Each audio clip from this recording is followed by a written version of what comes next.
Oil Man Podcast, episode 2. Garnett in the building, Kingsley right there. Charlie Garnett, your team made the finals. Hypothetically speaking, we put you guys in the finals and you guys made it. How do you feel? Charlie, it's a nice feeling. But then it's been a long time coming. It's been since 2010. This is our first time back in the finals. It's a nice feeling, but then there's a lot to be done. So we are going back to the old drawing board, get things done, and then actually go ahead and win it. So I think there's still a lot to be done. So it's a nice feeling. Kingsley, were you expecting Celtics or Miami in the final? Bro, it was Celtics. Like, come on, Miami didn't stand up. No, see, for me, right, I personally felt Miami goofed because when you look at the shots Butler took, where he missed, and there was a lot of time left on the clock, right? And when you look at the situation, he's not the best three-point shooter. So, I mean, that's not what we're here about, Charlie.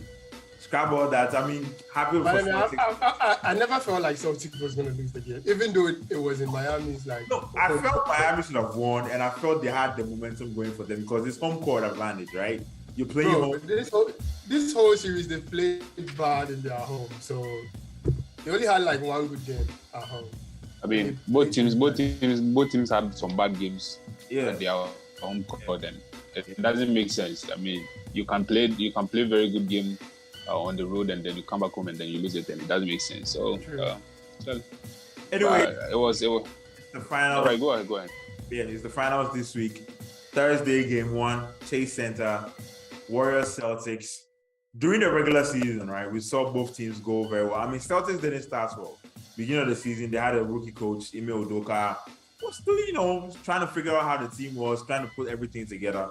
And, as he did so, the team became one of the best defensive teams. Golden State Warriors, as we already know them, I mean, people wrote them off after 2020 and 2021. They had a very bad season with Kyrie missing like 58 games, Clay being off, Draymond being back and forth, the team going into some bad trade system where they had to bring in D'Angelo Russell from Timberwolves and trade him for Andrew Wiggins. I mean, they built a better team. The Warriors dynasty is still back. For the Warriors, they have an experienced squad with the likes of Draymond Green, Steph Curry, Klay Thompson. They've been in 6 finals. They played in a lot of finals. They have an experience. Garnett, this is a young Celtics squad. Do you think experience might be the thing that you need going into these finals? Really, experience. I think we have I don't really know, but then I think our Horford is 35 years and he's very, very experienced. I mean, but then he's finals. No, he's talking about finals, like experience in the finals. I think this is his first finals. Actually, he's not having any finals experience and everything. But then I think he being old and being in the league for I think a very long time, I think he knows what's really at stake right now, and this might be his very last chance, his very last shot at the championship and the ring and everything. So I mean, the Warriors are going into the finals with so much experience because they've been there, they've done it and everything. But then there's the Celtics on the other hand are a young team, and then they are also hungry. They are also going into the finals with a different mentality and like all access to actually go and win it. So I mean, no one can actually predict. But then I'm looking at this at the game 7. Like the whole series should go to game 7. And then, like you guys are game 7. Like you guys not tired of game 7 or something? Yeah, but it's come on, it's a very tough matchup, so you can't really tell. So every team is going to bring their A game, or every team is going to play nice. Like, so we actually hope to see game 7, and then whoever wins it, I mean, deserves it more. So yeah, basically that's how it's going to be. Celtics, Warriors. Do you think Warriors will use experience to beat a young Celtics squad? I feel like yes. Warriors have a lot of experience.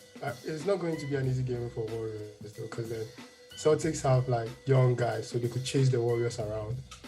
It's really not going to be an easy game for the Warriors. Probably go to a game 6 or game 7, like you said. If it goes like Warriors in 6 or 7, that's what I'm saying.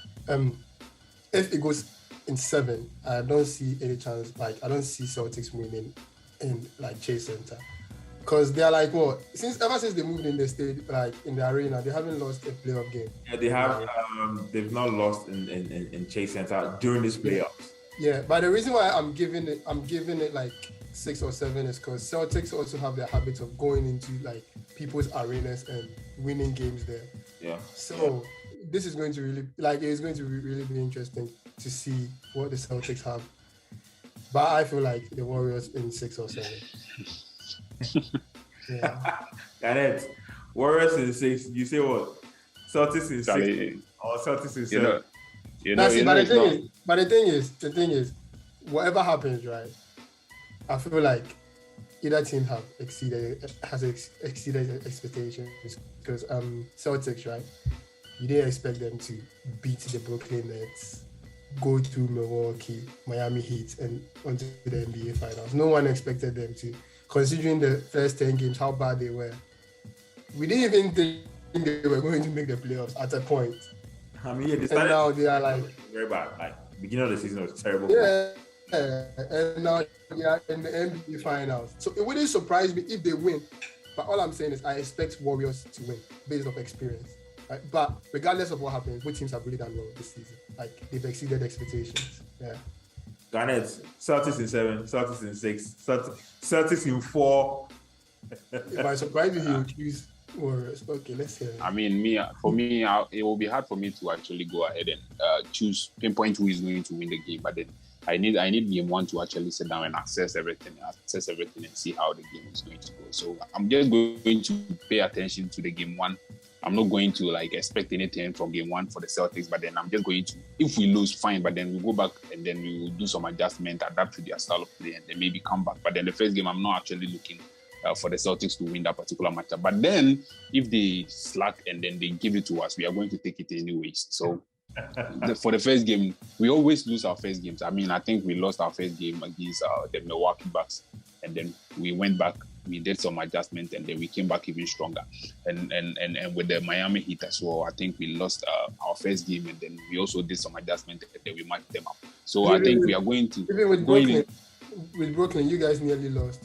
Yeah, we nearly lost the game 1. It was a buzzer winner. It's a buzzer winner. So I think we had just go into game 1 very, very bad. And I know the Warriors are going to definitely grab the game 1. So after the game 1, we will do some adjustment and then we will come back and match them up. It's going to be a long ride. If you say the Celtics are going to be a walkover, then I beg to differ. You don't know what you're saying. They are not going to be a walkover.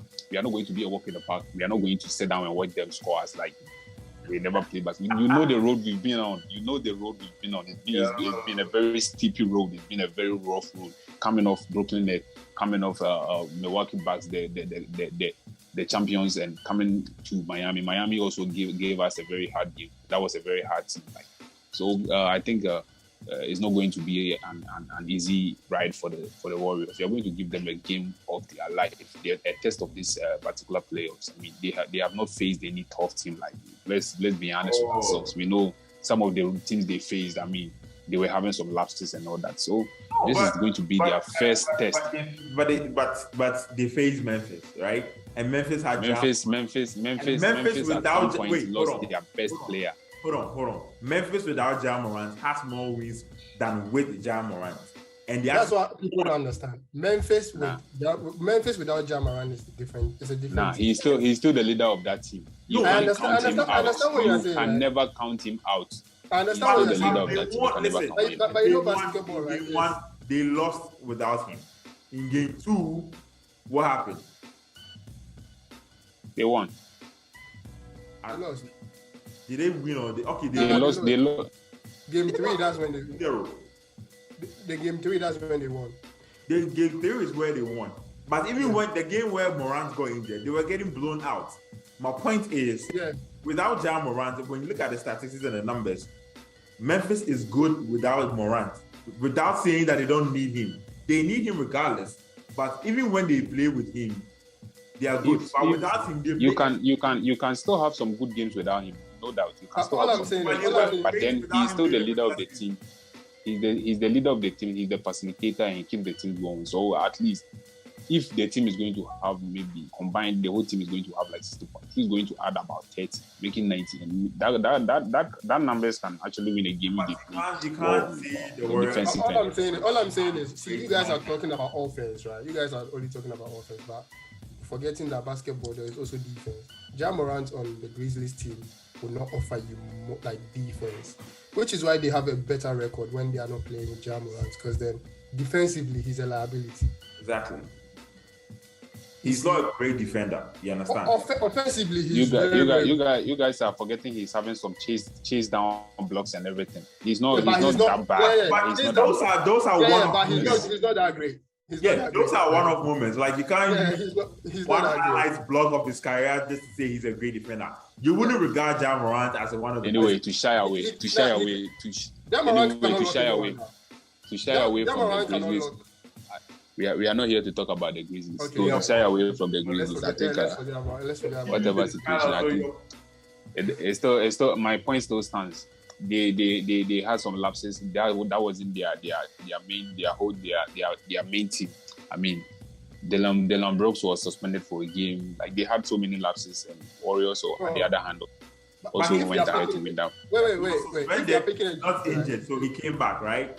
He was suspended, not injured, so he came back fully fit. Actually, he rested for a game. You can say that's what I'm saying. They had some lapses.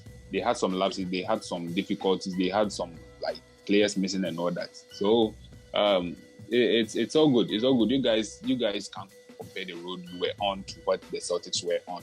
That was fact. You can never dispute that. Everybody knows this. The East has been the tougher conference for I think 3 years straight off, maybe more. I don't know. So I think going into this matchup, if you're going to underrate the Celtics, then I think you are going to be making a very big mistake. No one would underrate the Celtics or just like you would be stupid too. But all I'm saying is if we are picking and choosing as well, I could also say Milwaukee Bucks were also having lapses in their team, because if Chris Middleton was on the team, there was no way the Celtics would have beat the Bucks. Let's be honest here. So if you are picking and choosing, like that's what I'm saying. Like you can't really like you just take the game as it is. Like you can't really be picking and choosing that. Oh, if Ja Morant played all the games, Warriors would not have been. But I could also say the same for the Bucks. Bucks would have been in the NBA final. So you can't be. Anyway. But like I said, we are not here to do that. So we are just looking at the current squad of Celtics and the current squad of the Warriors. So I feel like. What would you guys think? Like, what do you guys think the Celtics need to do? Because the Celtics has one of the best defense, right? Regardless, the Warriors' offense is incredible. They have, a quite number of scorers. Curry, Thompson, Poole, Wiggins. You understand? From the bench, Otto Porter Jr. can score. Kevon.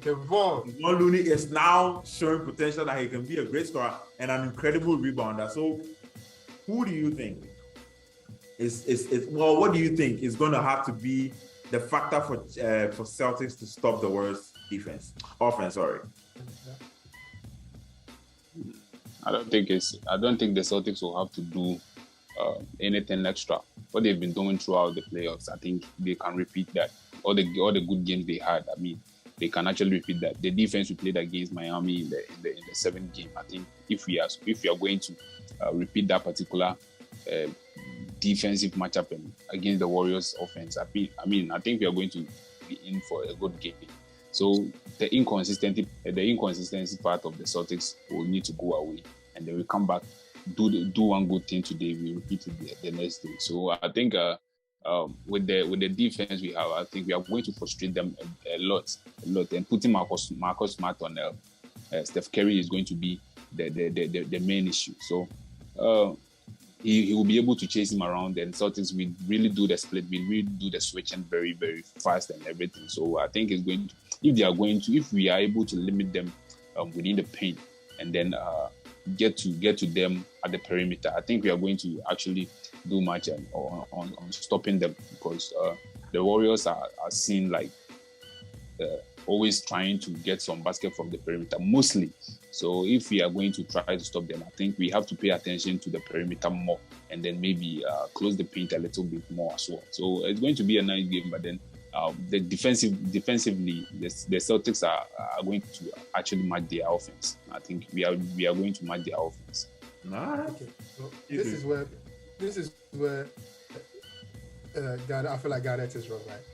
A lot of people think because Warriors have 3-point shooters. Their offense is based on the perimeter. No, they finish more around like in the paint more. They finish in the paint more. They blend it. They mix it around. Like they don't force shots like other teams. Like if they see that their threes are not working, you see that Steph would try and go like in the rim and stuff. One advantage Celtics has over Warriors is they have bigs, they have rim protectors. So it will be very, very difficult for Steph and that's the reason why I'm not worried about you coming into the circle to come and shoot. Because we have the bigs and we can actually contest every one of those. And they could contest we can contest any one of those mid-range. So if you are not going to shoot from the perimeter, fine, bring it. Bro, but there are some mid-range you can't, like Clay's mid-range, right? Bro, cover his face, he'll still shoot. Like, okay. Wait. If it's three, fine. If it's three, it's fine. But there are some mid-range shooters, right? It's going in, like, no matter what. That's all I'm saying. Okay. Wait, so I love it. Question, right? So when it goes to Game 6, and we all know Game 6 Clay, do you think Celtics can stop Game 6 Clay? To me, there's nothing like Game 6 Clay. To me, there's nothing like Game 6 Clay. You're going to play what do you call Dallas Mavericks in Game 6 and trying and showing up, or you going to play he showed it Nugget. Man, nah, we don't believe in that. The Celtics culture, we don't believe in Game 6. Whoever, bring it. Hey. I like that. You know, Celtics. I'm serious about what I'm saying. Celtics feels like they have like. I understand. They're in the finals, so obviously you believe you could win it. So, yeah. But I'm saying it will be very funny for you to underrate the Celtics right now. Yeah, we have the energy and we have. The point is the Warriors. The Warriors picked up a different tempo from regular season into the playoffs. Like during regular season, they could play very terribly, but when it came to the playoffs, when it mattered, they were actually showing up. They were trying to do most of the gentleman sweeps, and I don't know why, but mostly maybe to make more revenue from Chase Center and also close out games in front of their fans. But when you face Warriors in the finals, it's a whole different ballgame. I mean, Toronto Raptors actually realized that in 2019. The Cleveland Cavaliers have had their own fair share of the Warriors in the finals, regardless if it's with Durant or without Durant. But this team plays a different type of basketball that you've never seen, especially during these playoffs. We saw how the Dallas Mavericks actually took out the Phoenix Suns, who had the best record in regular season. They came to Chase Center and they were just getting blown out in all the games. The thing is, in Chase Center, in Game 2, I thought Mavericks would win. Yes, the Mavericks had a huge lead going into the third quarter. Yeah, Warriors found a way to get back in the game and win it. So it's like in their like home court, right? They feel really confident. I mean, if the Mavericks with this core players they have were able to like give you some tough matches, they had to come down from a deficit, a very huge deficit to win. I think in Game 2 or Game 3, I don't remember. And then let me finish. And then the fourth game in Memphis, the Memphis also I think won that particular matchup and everything. Celtics with this particular defense we are having, we are not going to take a 20-point lead and sit down for you to come and overturn it. It's not happening. It could be at the Chase. It could be at anywhere. It will never happen. We are not the Memphis. We are not the Dallas Mavericks. It is not happening. You know this. You should know better now. Let me tell you something. Warriors have they do that to teams. Like they could come back home.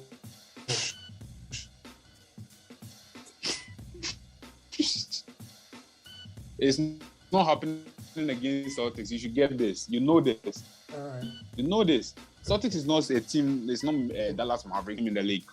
Come on, you know better. We are not blowing any league. Okay. You can try, but then we are not winning. We host another podcast after like the finals and everything. For sure. I mean, after the first game, I also have some words to get off my chest after the finals. So right now, you really want to see something after the finals. You don't have anything to say before the finals. want to say it Right now, you're after the gassing final. yourself. I'm Now, not right now, gassing you're myself. I know what my team is capable of.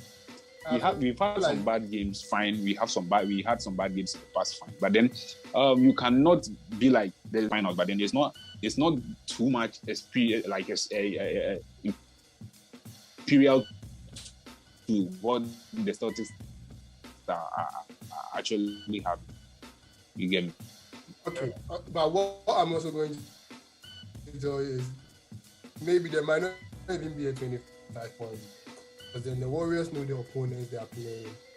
Exactly. So don't you try. If you want, give up a 20-point lead and then try and make a comeback in the third, in the fourth. All I'm also saying it's not going to happen. All I'm also saying is it's not going to happen. After third quarter, right? After third quarter, if the Warriors is leading the Celtics, there's no way you guys are coming back. So whoever takes the lead, a huge lead into the game is winning.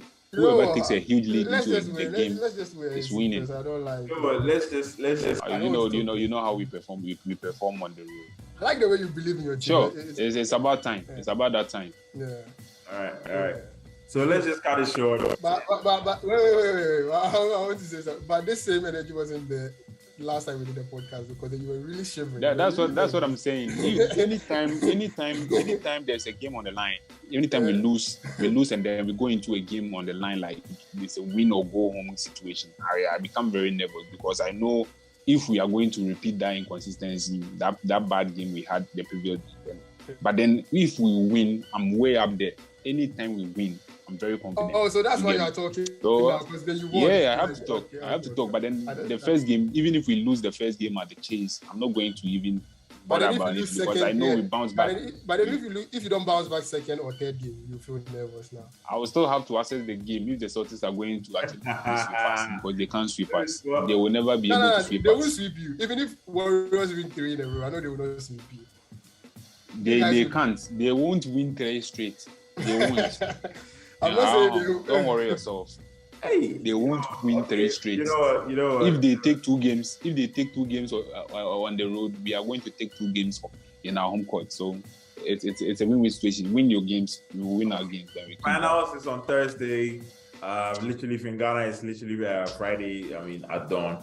So, any predictions? You guys want to predict game 1, or you just want to wait till the game is over? Nah, game 1. Game 1 Warriors. Garnet, I mean Celtics. Right. I'm not going to say we are going to someone's house and just steal a game or anything. It being the first game. I mean, they are going to do everything to impress their fans. They are going to do everything to impress the world that they've done. They've been there. They've done it before and all that. So we are just going to see what they can do. So we are just going to look at their game, whatever they can bring to us. But then if they should give us that game on the platter, we are going to take it. So are you saying Warriors game 1? They have the upper hand right now. The odds are in their favor. They have the upper hand right now. So they should win that particular game. But then if they slack, we are taking it. Okay. All right. Hopefully Warriors doesn't slack. Hopefully whoever comes out with the best. Exactly.